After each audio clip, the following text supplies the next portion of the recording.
Buenos días a todos y bienvenidos a un nuevo vídeo de la verdad de la Biblia. Estamos en el episodio 33. Hoy vamos a terminar el capítulo 13 de Romanos. La semana pasada estuvimos viendo cómo Dios había establecido un sistema social donde existían y existen autoridades por las que debemos regirnos y cómo si no nos sometemos a estas autoridades, entonces nos oponemos a Dios. Había momentos, vimos como donde si esta autoridad terrestre usurpa la autoridad de Dios, entonces podemos no someternos. Este tipo de autoridad dada por Dios a las que estos gobiernos se podrían oponer sería, por ejemplo, a la prohibición del Evangelio. En este caso, podríamos desobedecer porque tendríamos que obedecer antes a Dios que a los hombres.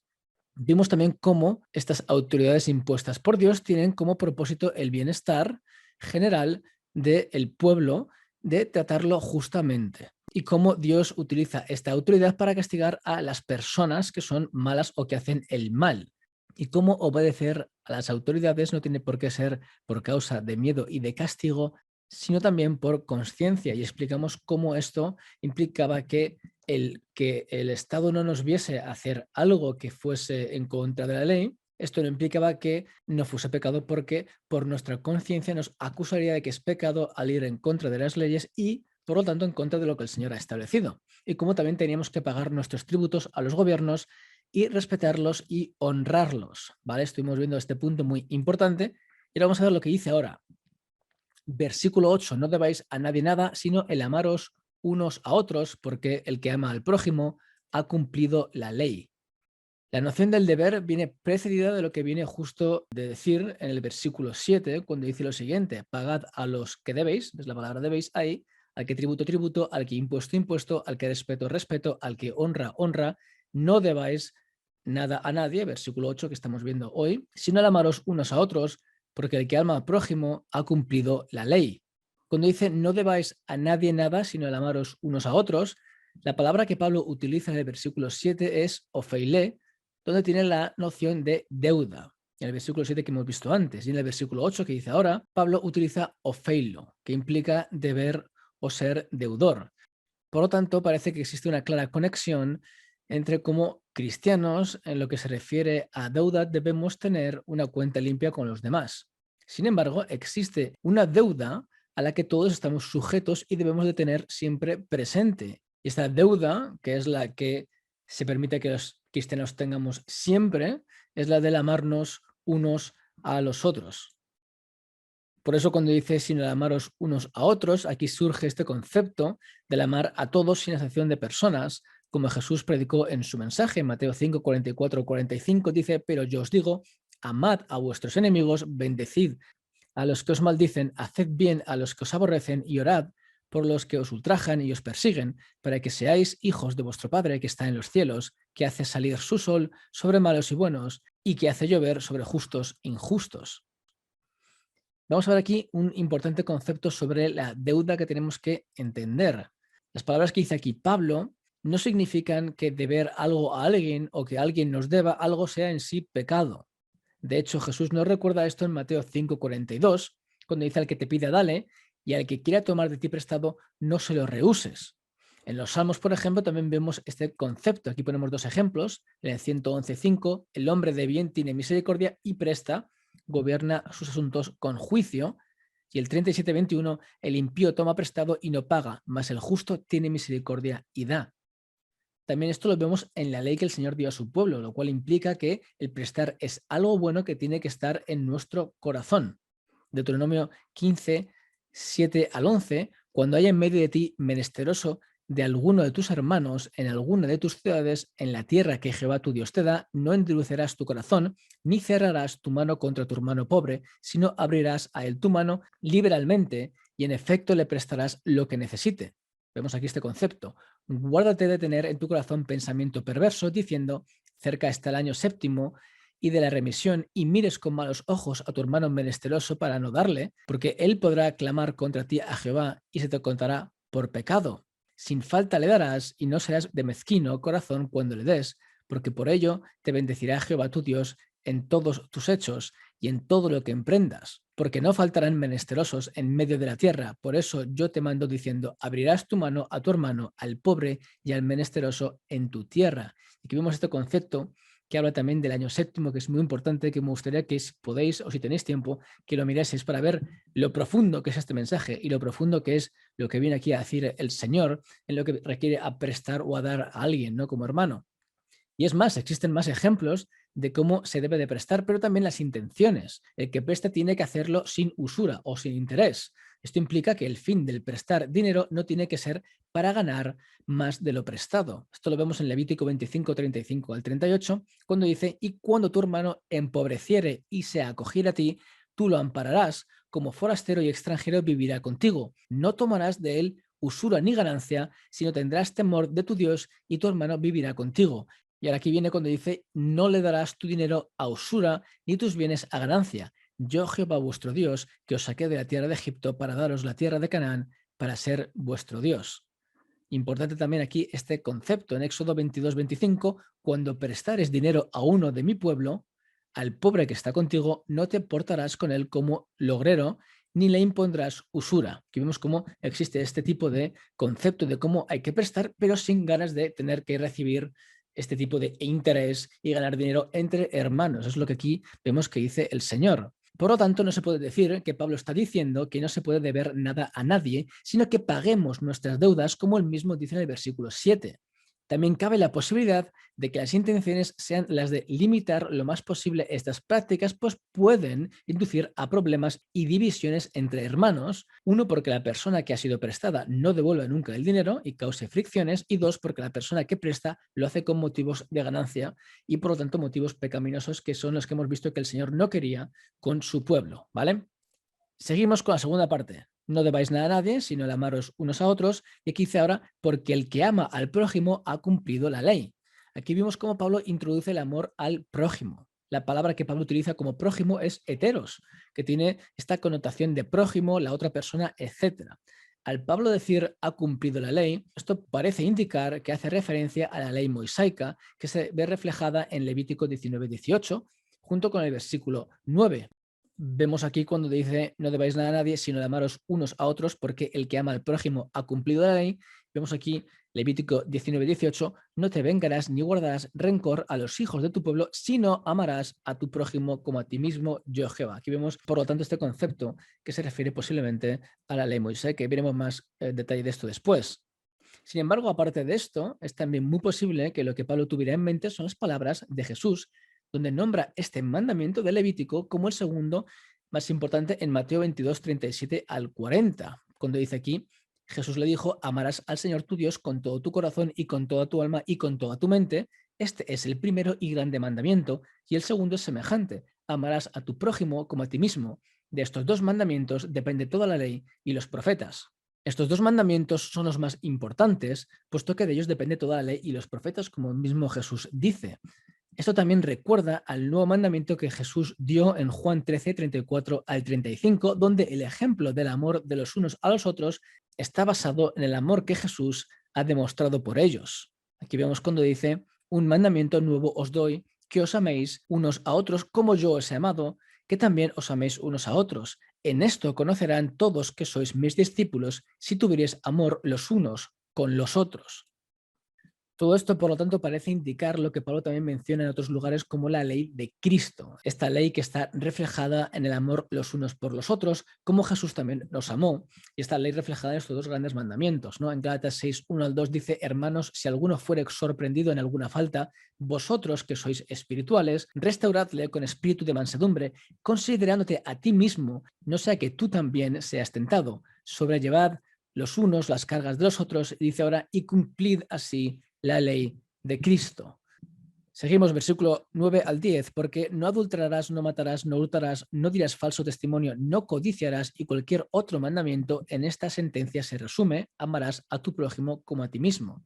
El amor no hace mal al prójimo, así que el cumplimiento de la ley es el amor. Así que vamos a ver aquí en este versículo como claramente Pablo, que es lo que hemos mencionado anteriormente, sí que tenía en mente la ley mosaica. De hecho, los mandamientos que él menciona los podemos encontrar en Éxodo 20, 13 al 17 y en Deuteronomio 5, 17 al 21. Aquí tenéis los mandamientos que menciona aquí, unos cuantos que menciona en Romanos 13, 9. Aquí podéis ver que están en estos dos lugares que acabo de mencionar. Podéis parar la pantalla y leerlos con detenimiento. Un detalle importante es cómo vemos que Pablo resume toda la ley en amarás a tu prójimo como a ti mismo. Parece que Pablo se está centrando en esta segunda parte y omite la parte de amarás al Señor con todo tu corazón, con toda tu alma y con toda tu mente o con todo tu espíritu que hemos visto antes y el Shema que Jesús también pronuncia anteriormente. Esto es posible porque en esta parte de Romanos Pablo está centrándose más en el amor de los unos por los otros y de los deberes cristianos que tenemos como hermanos en Cristo. Así que es por esto, es por lo que se centra en este mandamiento exclusivamente más que nada en estos momentos, ¿vale? De hecho, Pablo hace algo similar en Gálatas 5:14, donde como hermanos somos llamados a libertad, el contexto de la circuncisión y los problemas que había con las personas que querían introducir la ley en la iglesia, ¿no? Y cómo esta no es para ser usada, esta libertad que tenemos, conforme a la carne, sino para servirnos por amor los unos a los otros. Después de esto, Pablo dice lo siguiente: porque toda la ley en esta sola palabra se cumple, amarás a tu prójimo como a ti mismo. Así que vemos otra vez como Pablo menciona toda la ley en este sentido, la segunda parte o el segundo mandamiento más importante que él mismo conocía, pero en este concepto lo nombra como el más importante por el contexto del que está hablando en el libro de Gálatas y el problema que había con la circuncisión y los problemas entre los hermanos. Esto mismo también lo vemos, por ejemplo, con Santiago en el capítulo 2 de su epístola. En este contexto, Santiago también habla del amor que debemos tener los unos por los otros y lo importante que es no hacer acepción de personas. Lo vemos en el versículo 1. Después de poner un ejemplo de las diferencias que se hacen en las congregaciones entre los ricos y los pobres, si recordáis este capítulo tan interesante, versículo 2 al 7, Santiago dice lo siguiente. En el versículo 8, si en verdad cumplís la ley real, conforme a la escritura, amarás a tu prójimo como a ti mismo, bien hacéis. Por lo tanto, existe esta verdad a la que todos tenemos que estar sumisos entre nosotros como hermanos. Es la de amarnos los unos a los otros como Jesús lo hizo y el amar al prójimo como a nosotros mismos. Ahora la pregunta surge, ¿quién es el prójimo? ¿Qué significa esto del prójimo? Bueno, pues en Lucas 10, 25 al 37, un intérprete de la ley quiso probar a Jesús. Le hizo la pregunta de qué debería de hacer para heredar la vida eterna y ante esta pregunta Jesús le respondió que sí sabía lo que estaba escrito en la ley. Ante esto el intérprete respondió: amarás al Señor tu Dios con todo tu corazón y con toda tu alma y con todas tus fuerzas y con toda tu mente y al prójimo como a ti mismo. Jesús le respondió que su respuesta había sido buena, que hiciese esto y viviría. Y es ahí cuando, intentándose justificar a sí mismo, el intérprete de la ley preguntó a Jesús quién era el prójimo, en Lucas 10, 29, y en este momento es donde Jesús expone un ejemplo de quién es el prójimo, y lo vamos a leer aquí ahora mismo, en Lucas 10, 30 al 37. Respondiendo Jesús dijo: un hombre descendía de Jerusalén a Jericó y cayó en manos de ladrones, los cuales le despojaron e hiriéndole se fueron dejándole medio muerto. Aconteció que descendió un sacerdote por aquel camino y viéndole pasó de largo. Asimismo, un levita, llegando cerca de aquel lugar y viéndole pasó de largo. Pero un samaritano que iba de camino vino cerca de él y viéndole fue movido a misericordia y acercándose vendó sus heridas, echándoles aceite y vino y poniéndole en su cabalgadura. Le llevó a su mesón y cuidó de él. Otro día, al partir, sacó 2 denarios y los dio al mesero y le dijo: cuídamele, y todo lo que gastes de más, yo te lo pagaré cuando regrese. ¿Quién, pues, pregunta Jesús ahora, de estos 3 te parece que fue el prójimo del que cayó en manos de los ladrones? Y le respondió el intérprete de la ley, le dijo: el que usó de misericordia con él. Entonces Jesús le dijo: ve y haz tú lo mismo. En este caso vemos como el prójimo es definido como cualquier persona que nos encontramos en nuestro camino y que tenga necesidad de ayuda. Esto contrasta claramente con las obras de las otras personas que a priori eran las que deberían demostrar el amor de Dios a los demás. Tenemos un sacerdote y tenemos a un levita. Y estos, al rechazar a la persona que había sido atacada por los ladrones, estaban demostrando que no amaban al prójimo y por lo tanto le estaban haciendo mal. Esto casa perfectamente con las palabras de Pablo en el versículo 10 cuando dice: el amor no hace mal al prójimo, que justo lo que hicieron el levita y el sacerdote, que supuestamente era la imagen de cómo tenían que servir al Señor, ¿no? Por esto Pablo concluye: así que el cumplimiento de la ley es el amor. Es importante también el remarcar cómo tanto en las palabras de Pablo como la ley, como las palabras de Jesús hablan del amor. Siempre que se refiere a este amor es el amor ágape, que sabemos qué tipo de amor es este en concreto, importante. Y también cómo ante el amor no existe ley, porque el amor es uno de los frutos del Espíritu, que Pablo menciona en Gálatas 5, 22, 23, cuando dice: mas el fruto del Espíritu es amor, gozo, paz, paciencia, benignidad, bondad, fe, mansedumbre, templanza. Contra tales cosas no hay ley. Por eso es el cumplimiento de la ley, porque todo esto cumple la ley en específico. También sabemos por qué fue impuesta la ley, que nos lo dice Pablo anteriormente, y lo vimos todo esto con detenimiento también. Romanos 13, 11 al 13. Seguimos. Y esto conociendo el tiempo, que ya es hora de levantarnos del sueño, porque ahora está más cerca de nosotros nuestra salvación que cuando creímos.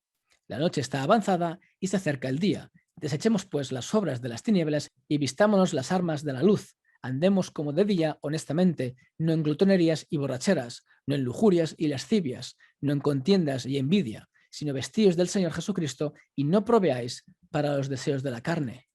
Esta parte que vemos aquí es una sección que Pablo añade después de todo lo que viene diciendo. Se podría decir que incluso el concepto del sacrificio del Señor que venía diciendo con anterioridad, la gratitud del creyente y el amor que tenemos que tener los unos por los otros, que todo esto se tiene en mente a lo que viene aquí a decir Pablo. En este caso sería una llamada de atención a los cristianos para no estar de brazos cruzados, sino a seguir los caminos del Señor. El 11 vamos a leerlo cuando dice: y esto conociendo el tiempo, que ya es hora de levantarnos del sueño, porque ahora está más cerca de nosotros nuestra salvación que cuando creímos. ¿A qué se refiere aquí Pablo, no? Pues Pablo parece que entiende que estamos en un momento crítico, por eso dice conociendo el tiempo, y como a sabiendas del tiempo que estamos, tenemos que estar en alerta y levantarnos de este sueño, o del sueño como él dice. La razón de esto es porque nuestra salvación está más cerca de cuando creímos.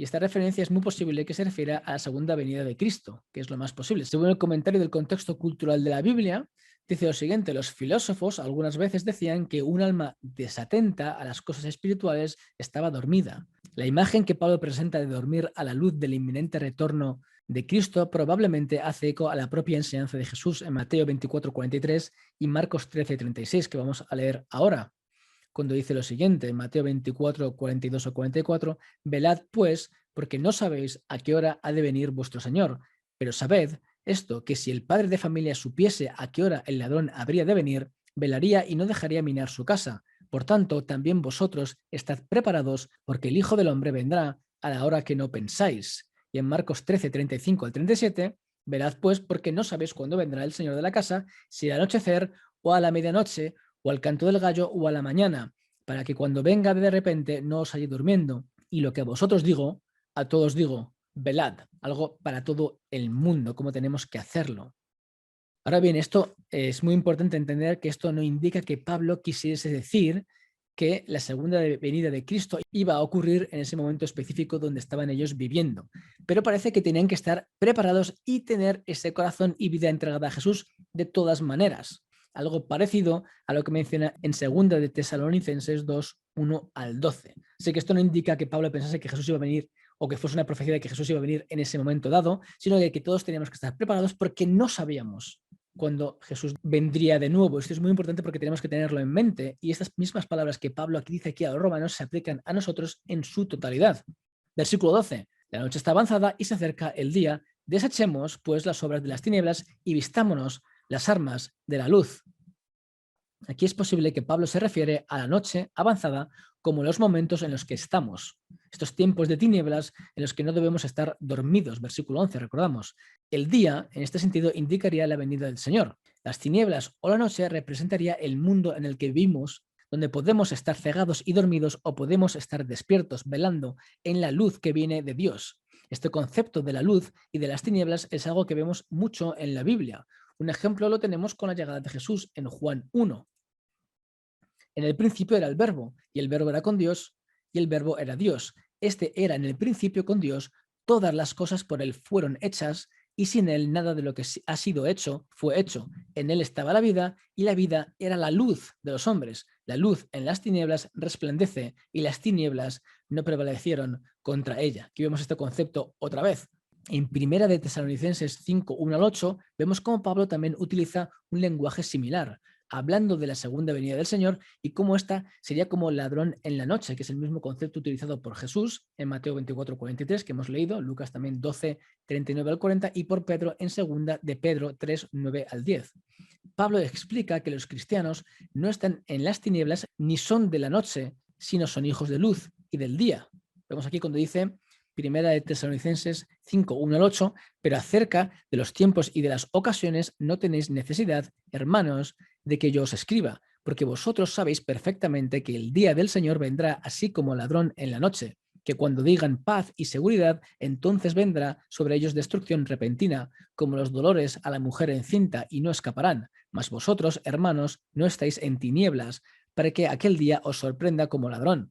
Porque todos vosotros sois hijos de luz e hijos del día, no somos de la noche ni de las tinieblas. Por tanto, no durmamos como los demás, sino velemos y seamos sobrios. Pues los que duermen, de noche duermen, y los que se embriagan, de noche se embriagan. Pero nosotros somos del día. Seamos sobrios, habiéndonos vestido con la coraza de fe y de amor, y con la esperanza de salvación como yelmo. Tuvimos el concepto de que nosotros somos hijos de luz, del día, y cómo esperamos y cómo tenemos que velar y cómo tenemos que ser sobrios y ser vestidos de la coraza de fe y del amor, y con la esperanza de salvación como yelmo, que habla de esto en Isaías 59:17, que es la referencia que también vuelve a hacer en Efesios 6:17, muy interesante. Cuando dice desechemos pues las obras de las tinieblas, importante ver cómo los conceptos de Pablo, aunque puedan ser derivados de esta expectación de la segunda venida de Cristo, se trata de algo que tenemos que hacer siempre. Esto quiere decir que como cristianos tenemos que vivir siempre pensando que, uno, vivimos en un mundo de tinieblas, y dos, que Jesús podría venir en cualquier momento. Es por esto por lo que se nos dice que hay que estar siempre preparados en todo momento y estar vestidos con la armadura de Dios que vemos en Efesios 6. En Efesios 5 también Pablo nos habla de las obras de las tinieblas de las que antes éramos partícipes. Importante. 1 al 14. Sed pues imitadores de Dios como hijos amados, y andad en amor como también Cristo nos amó y se entregó a sí mismo por nosotros, ofrenda y sacrificio a Dios en olor fragante, que un poco la ley de Cristo que hemos visto anteriormente. Versículo 3. Pero fornicación y toda inmundicia o avaricia ni aun se nombre entre vosotros como conviene a santos, ni palabras deshonestas, ni necedades, ni truanerías que no convienen, sino antes bien acciones de gracias. Porque sabéis esto, que ningún fornicario o inmundo o avaro que es idólatra tiene herencia en el reino de Cristo y de Dios. Nadie os engañe con palabras vanas, porque por estas cosas viene la ira de Dios sobre los hijos de desobediencia. No seáis pues partícipes con ellos, porque en otro tiempo erais tinieblas, vemos este concepto, ¿no?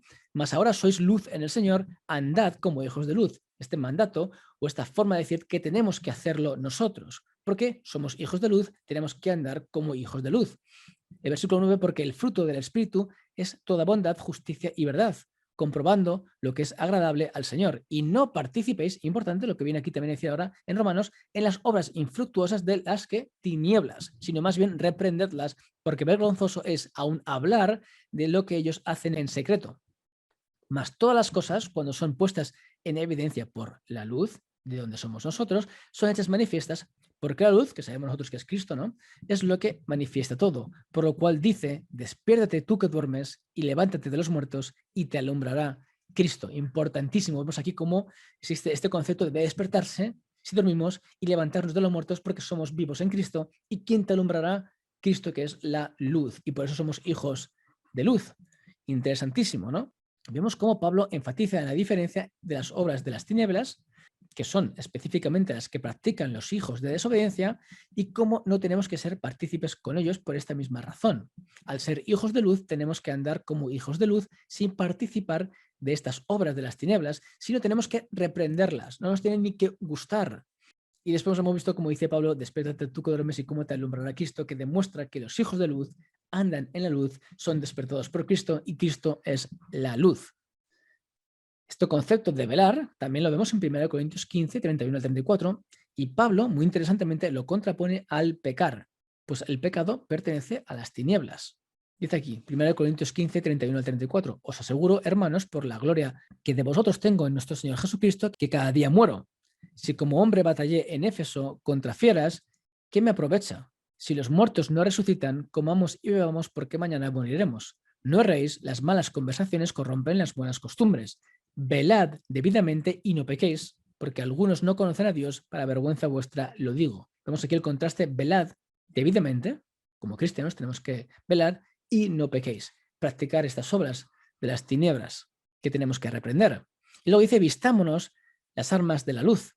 La palabra que utiliza aquí Pablo para arma es oplon, que se trata de la palabra que hemos visto antes en Romanos 6, si recordamos el estudio que hicimos, cuando decía que no teníamos que presentar nuestros miembros como oplon o instrumentos al pecado. La traducción de la Reina Valera es instrumento, pero la palabra es oplon, que es una palabra que se traduce también como armas. Vemos aquí este versículo, vemos aquí la palabra instrumentos de Romanos 6:13, como es la palabra oplon. Esta es la transliteración del lema, aquí lo vemos 2 veces, ¿vale? La misma palabra de la que habla Pablo aquí en Romanos 13:12. Las armas de justicia son las armas que los cristianos tenemos para combatir contra las armas de las tinieblas. Son, por lo tanto, armas de luz. En 2 Corintios 6 vemos cómo Pablo habla de cómo él es un colaborador de Dios y cómo su ejemplo testificaba de ello. Entre otras cosas, como los sufrimientos que llevaba por la causa de Cristo, en tribulaciones, dice, en necesidad, en angustias, en azotes, en cárceles, en tumultos, en trabajos, en desvelos, en ayunos, dice que siempre estaba en el Espíritu Santo, en amor sincero, en palabra de verdad, en poder de Dios, con armas de justicia, el versículo 7, a diestra y a siniestra. Vemos este concepto de como siervo de Dios, en todos estos problemas siempre tenía con él las armas de justicia. Así que estas armas de justicia que están reveladas en todos estos problemas que él vivía, como cristiano, ¿no? Estas persecuciones que él tenía, él demostraba que tenía estas armas de justicia y son las mismas de las que habla aquí en Romanos. Aquí vemos como dice, en palabra de verdad, en poder de Dios, con armas de justicia a diestra y a siniestra. Vemos aquí armas, es la misma palabra, es oplon, ¿vale? Armas de justicia. Son las que tenemos en medio de este mundo que vivimos en tinieblas como cristianos, son las armas que tenemos que utilizar. Y Pablo, entre todo este tipo de tribulaciones, las utilizaba a diestra y a siniestra en todo momento porque era una batalla continua. De hecho, un poco más adelante, en el mismo libro, Pablo vuelve a mencionar estas armas que no son carnales, pero que poderosas en Dios para la destrucción de fortalezas. En 2 Corintios 10, 3 al 5 dice, porque aunque andamos en la carne, no militamos según la carne, porque las armas de nuestra milicia no son carnales, sino poderosas en Dios para la destrucción de fortalezas, derribando argumentos y toda altivez que se levanta contra el conocimiento de Dios y llevando a cautivo todo pensamiento a la obediencia de Cristo. Que es la palabra que dice aquí cuando dice, pues aunque andamos en la carne, no militamos según la carne, porque las armas de nuestra milicia no son carnales. Aquí la misma palabra es oplon, ¿vale? Armas es oplon, la misma que utiliza en Romanos 6 y la misma que utiliza aquí en Romanos 13. La imagen siguiente se trata de una ilustración que vamos a ver de la división que hace Pablo entre tinieblas y luz. Aquí lo podemos ver. Vemos como durmiendo son las personas que están espiritualmente muertas y viven en la noche y practican estas obras inmundas, las obras de las tinieblas. Y como, al contrario, los que están velando son los que están espiritualmente vivos, los que andan en la voluntad de Dios, revestidos de Cristo, los que andan en el día, los que son hijos de luz y no practican las obras de las tinieblas, sino que las reprenden, ¿vale? Vemos aquí este contraste súper interesante que demuestra la diferencia entre los hijos de Dios, los hijos de luz y los hijos de las tinieblas, que no son hijos de Dios, que hay que predicarles, ¿no? Por lo tanto, por los tiempos en los que estamos esperando al Señor, tenemos que estar velando y no en las tinieblas, no dormidos, sino como hijos de luz. Esto implica utilizando las armas de la luz, no participando en las tinieblas, sino reprendiéndolas. Así que vemos este sentimiento que Pablo expone de cómo tenemos que vivir todas las generaciones de cristianos como si el Señor fuese a venir mañana. ¿Por qué? Para estar preparados, velando, porque vivimos en un mundo de tinieblas y esto no cambia. Porque el mundo sea más bonito que antes o menos bonito, porque vivamos bien o vivamos mal, tenemos que entender que vivimos en un mundo de tinieblas y que tenemos que reflejar la luz del Señor y estar velando en todo momento. Romanos 13 dice, andemos como de día, honestamente, no en glotonerías y borracheras, no en lujurias y lascivias, no en contiendas y en envidia. Pablo indica lo que vimos en otras ocasiones, que el andar tiene que ser una cosa habitual, en presente, algo que hay que hacer cada día. De ahí lo de presentar nuestros cuerpos en sacrificio vivo, que vimos antes en Romanos 12, como vimos en Gálatas 5:16, andad en el Espíritu y no satisfagáis los deseos de la carne. Hay que andar en el Espíritu, caminar, algo continuo. Y luego en el 25 del mismo capítulo dice, si vivimos por el Espíritu, andemos también por el Espíritu. Caminar, este caminar diario. Pablo repite esto en Romanos 6:13, que hemos visto antes, como no había que presentar nuestros miembros al pecado como instrumentos o armas de iniquidad. Y luego decía, sino presentaos vosotros mismos a Dios como que vivos entre los muertos y vuestros miembros a Dios como instrumentos de justicia o como armas de justicia, estas armas de la luz. Pablo siempre deja la puerta abierta a la libertad de la persona. Podemos pecar si queremos, pero por eso nos advierte que somos libres, pero como él mismo dice en Gálatas 5:13, porque vosotros, hermanos, a libertad fuiste llamados, ¿y qué dice ahora? Solamente que no uséis la libertad como ocasión para la carne, sino servíos por amor los unos a los otros. Como dice antes, ahí se resume toda la ley. Por lo tanto, somos libres, pero tenemos que utilizar esta libertad no para pecar, sino para servir al Señor en sometimiento. Dice después, honestamente, no en glotonerías y borracheras, no en lujurias y lascivias, no en contiendas y envidia. Aquí menciona Pablo una lista de pecados no exclusiva, pero como ejemplo de lo que la gente carnal hace y como estas cosas son las que no tenemos que practicar, pues no reflejan honestidad.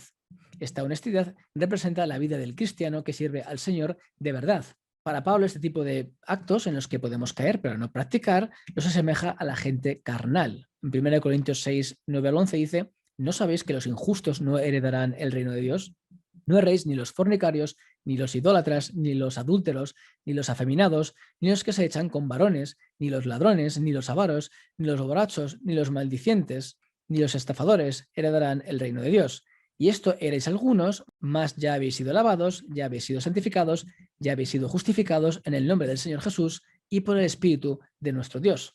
En Tito 3:1-7 dice, recuérdales que se sujeten a los gobernantes y autoridades, que obedezcan, que estén dispuestos a toda buena obra, que a nadie difamen, que no sean pendencieros, sino amables, mostrando toda mansedumbre para con todos los hombres, porque nosotros también éramos en otro tiempo insensatos, que rebeldes, extraviados, esclavos de concupiscencias y deleites diversos, viviendo en malicia y envidia, aborrecibles y aborreciéndonos unos a otros.